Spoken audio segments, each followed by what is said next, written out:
The shrilling noise of an ambulance gets louder and louder on a dark, rainy night. An injured man barely holds on to his consciousness after getting hit by a truck. At the brink of death, the man monologues to himself.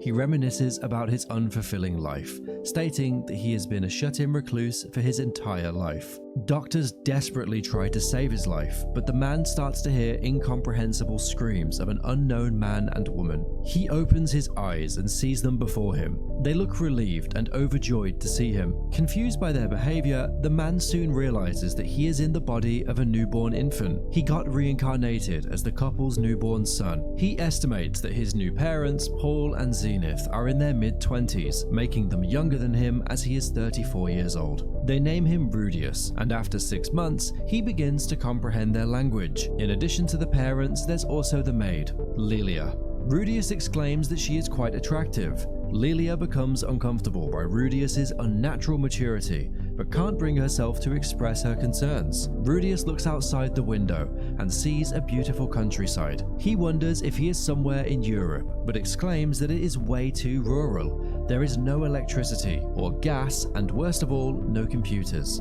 Looking outside, he notices Paul, who is practicing his swordplay with full concentration. Distracted by his thoughts, Rudeus falls over and hits his head on the floor, worried for her son. Zenith consoles Rudeus and decides to cast a spell to make his pain go away. She starts incanting the spell, and Rudeus watches on in disbelief and confusion. To his surprise, Zenith's healing spell actually works. Particles of magic surround Zenith and Rudeus, and his pain completely goes away. Rudeus is awestruck by his first encounter with real magic, and he realizes that he was reincarnated in a new world, a world of sword and sorcery. An overwhelming curiosity towards magic inspires Rudeus to learn more, using magic manual books. Through Paul's help, Rudeus learns to read and discovers that magic can be activated using 2 methods: incantations and magic circles. He casts his very first incantation, Water Ball. He concentrates on the spell and realizes that stating the incantations is not actually necessary to perform the spell. He wonders why his magic power seems to be growing exponentially, and concludes that it must be because he's practicing it diligently from a very young age. After some time passes, Rudeus completely perfects his water ball technique and decides to move on to intermediate magic. He casts his first intermediate magic spell, Splash Flow, and completely demolishes the house attic. Taking note of his incredible talent for magic, Paul and Zenith decide to hire a magic tutor for Rudeus. Before long, a beautiful young mage named Roxy shows up and to tutor Rudeus in magic. However, Roxy is skeptical about Rudeus's magic learning capabilities because of his young age. Nevertheless, she starts her lessons and teaches Rudeus that there are 3 prominent types of magic: attack magic, healing magic, and summoning magic. She demonstrates her magic by casting the Water Ball spell,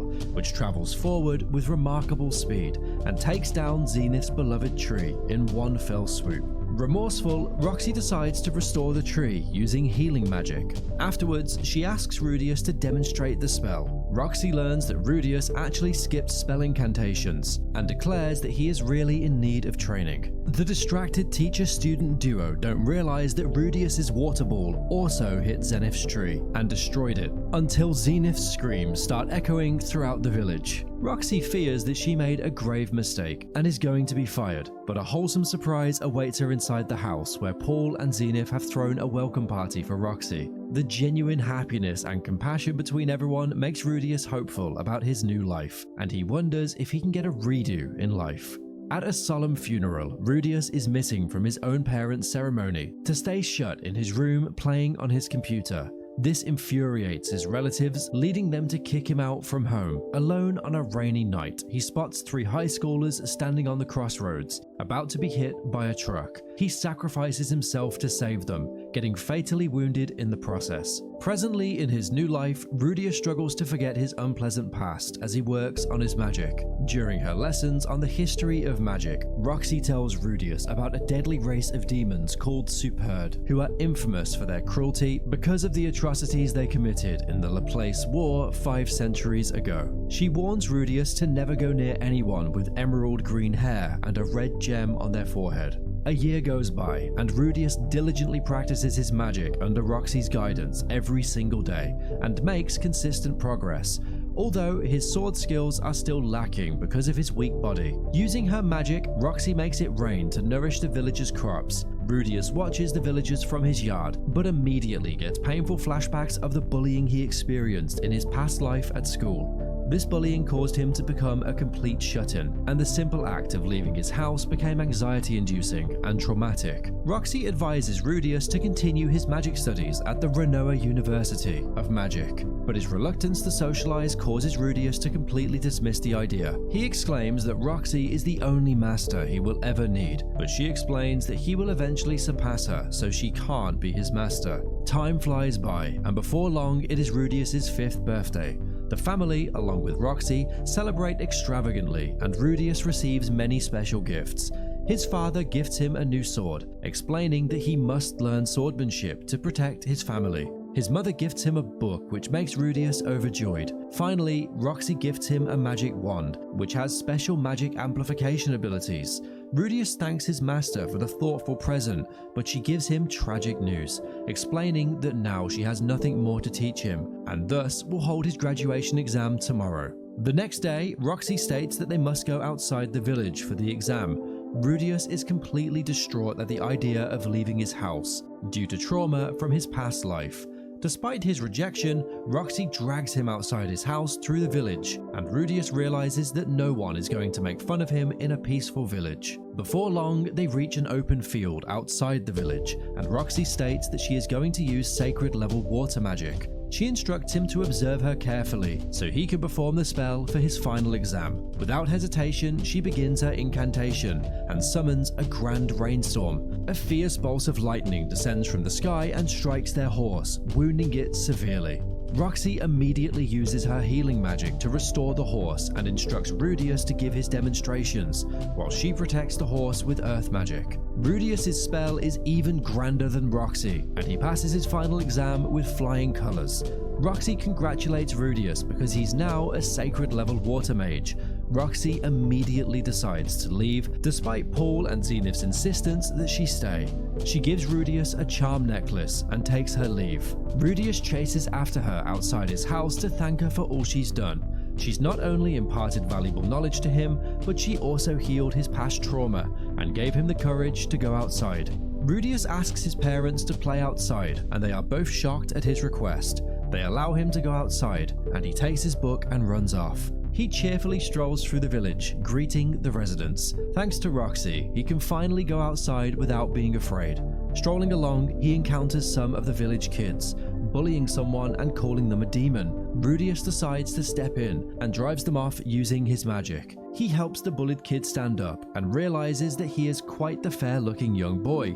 He uses his water magic to wash the kid's head, but seeing his green-colored hair, he gets concerned about the kid actually being a superb demon. Thankfully, there are no red gems on his forehead, and Rudeus feels relieved. The kid questions why Rudeus isn't put off by his hair, and Rudeus explains that his master was a demon too, so he isn't bothered by it. Rudeus asks the kid if he is a demon, but he replies that he doesn't know. His father is a half-elf and tells him that he isn't a demon, but his hair color is different from both his parents. As the two walk through the village, the kid is thankful to Rudeus for helping him. Rudeus asks him his name, but before he can state his name completely, a strong gush of wind cuts him off. Rudeus concludes that his name is Sylph, and he goes along with it. Out of curiosity towards Rudeus' magic, Sylph asks to learn more about it. Rudeus agrees, and the two kids practice magic until the sun goes down. Rudeus gets home to an angry Paul sitting outside. He asks why Rudeus hit little Samal, and Rudeus realizes that he is talking about the bully. Before he can explain himself, Paul yells at Rudeus and hits him. Rudeus calmly gets up and tells Paul off for not listening to his son, and hitting him for protecting someone helpless from bullies. Paul apologizes to Rudeus and feels conflicted about the maturity of his son. The bullies began to target Rudeus, but he continued to fight back, and Samal's mother kept coming to complain about her injured son to Paul. Rudeus suspected that she cared less about her son and more about seeing Paul. Nevertheless, Rudeus had Sylph to hang out with. Sylph's magic power greatly increased after practice. He asks Rudeus to teach him how to do spells without incantations, but Rudeus doesn't expect him to be able to do it. Surprisingly, Sylph manages to do it and joyously runs through the fields. An unexpected rainstorm cuts their playtime short, and they both run to Rudeus's house, completely soaked. Rudeus gets in the bath and insists that Sylph do the same, but she is extremely hesitant and embarrassed. Rudeus learns the hard way that he had misjudged Sylph's gender this entire time, and that she was actually a girl. Paul tells Rudeus to apologize to Sylphette, and he agrees. He sincerely apologizes to Sylphette, explaining that he thought she was a guy this entire time. Unfortunately, this makes Sylphette even more upset, and she bawls her eyes out. Time goes by, and Rudeus still hasn't made up with Sylphette. He fears that she hates him after what he did, and asks Paul for advice. Paul explains that women are drawn to men who show their vulnerable side, and advises Rudeus to tell Sylphette how sad her absence has made him. Rudeus decides to give it a go, but it ends up overwhelming Sylphette. Nevertheless, she explains that she isn't mad at Rudeus and asks him to continue being the way he has always been. Rudeus is relieved that he has made a genuine friend in this world, and Paul questions why he just taught his 6-year-old son how to pick up girls. And thus, this scene comes to a close. Thanks for watching today's video, and don't hesitate to comment for part 2. If you enjoyed it, please like and subscribe for more content. Also, remember to hit that notification bell so you never miss out on the latest updates. Stay tuned for our next video, and until next time, take care.